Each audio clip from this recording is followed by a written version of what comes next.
In this video, I'm going to show you how to check your doorway to see if it's square or not. And if it's not square, I'm going to show you how to shape the top of a door. And this is critical. Whenever you're installing just the door, you have to make sure you understand the shape of this doorway. Grab a carpenter's square and you take the shorter edge and you put it up against the hinge side of the jamb. And then you just push it up until it hits something.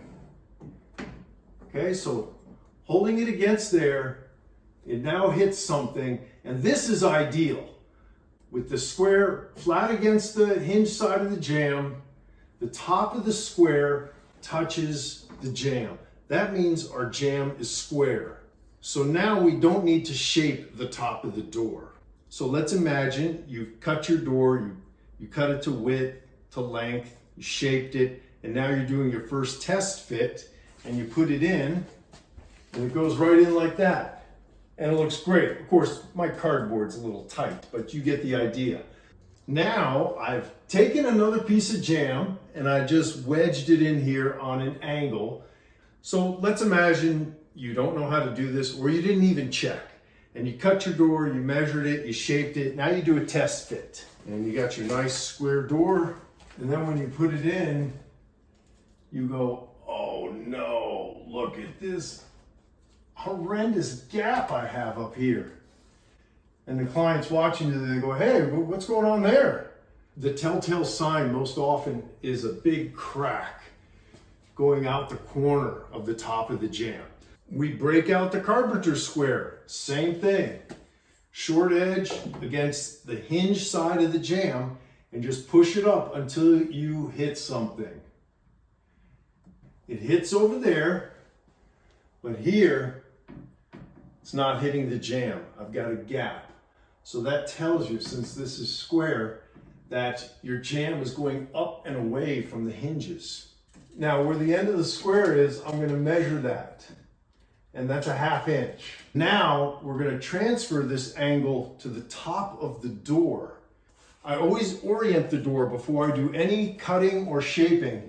And I just make a T or a TP with a piece of tape or a light pencil. That means this is my top and that's my hinge pin. So I know the hinge pin is going to be on this side of the door and that's my top. And I always orient it that way. You have your door laid out somewhere. We said there was a 1/2 inch gap at the end of our square. That means we're going to mark a 1/2 inch here. Then you take a straight edge and you put it on your mark. I'm using a marker so it's just easier to see. So now we draw that line. Now you have to cut off this amount. Now, I'm going to cut it with my razor knife since it's cardboard, but of course you'd be doing this with the saw or the planer. And you don't have to go all the way to the end, just close. Now let's go back and put this in the doorway and check it. Look at that. And it's not perfect because I cut it with a razor knife, and they're never perfect anyway. When you get them close enough, you can do a little bit of fine tuning.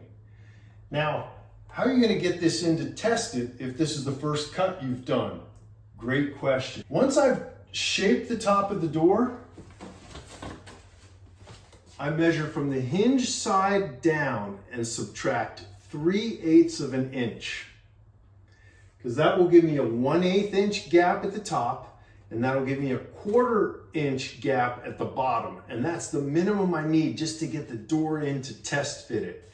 Because if we screwed this up and we need to cut it again and raise it up, you don't want to cut a bunch off the bottom of your door. You want to have that. Okay, now our jamb is crooked in the other direction. Same thing. Carpenter's square against the hinge side until you hit something. And look, the end of the square hits first. So we're going to measure this gap. And that gap is 1/2 inch. When you have your gap above the square on the hinge side, you're going to transfer that distance over to here to the strike side and cut from that side. So wherever your gap is, you're cutting the opposite side of the door.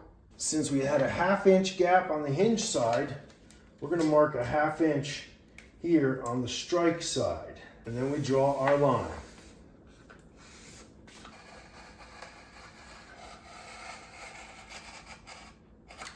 Let's see what it looks like.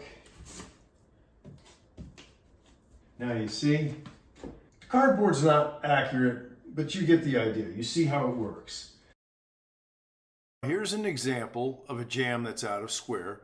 We've got the framing square up against the jamb on the hinge side, and there's a gap above the framing square on the hinge side. So we make a little mark, and now we measure that gap. That gap is 5/16 of an inch. Okay, now I've got my door oriented. This is the top hinge pin. Remember, we had a 5/16 inch gap here, so we need to take off 5/16 off of this side of the door. So remember, whichever side your gap is on, you transfer that measurement to the other side of the door and then draw the line to create your angle. That's the size of our gap. So I'm just going to make a mark like this. Okay, so there's my 5/16. Now, take a straight edge, and I put it right here at the top corner of my hinge side.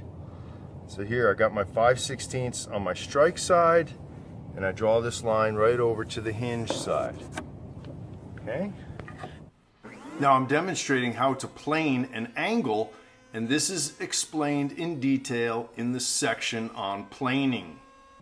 When you're cutting an angle like this, I want to caution you against using a circular saw. They just aren't accurate enough, and you can really screw up the door. Now you should be able to visualize that. What we did was cut the door down like this. Okay, so this side is now higher. So this side is going to fill that gap that we had on the hinge side. You want to check the top. Look at this. Shoot it up here. I can get the door to close. And look at this. We've got a nice even gap there. Could use a little bit right there.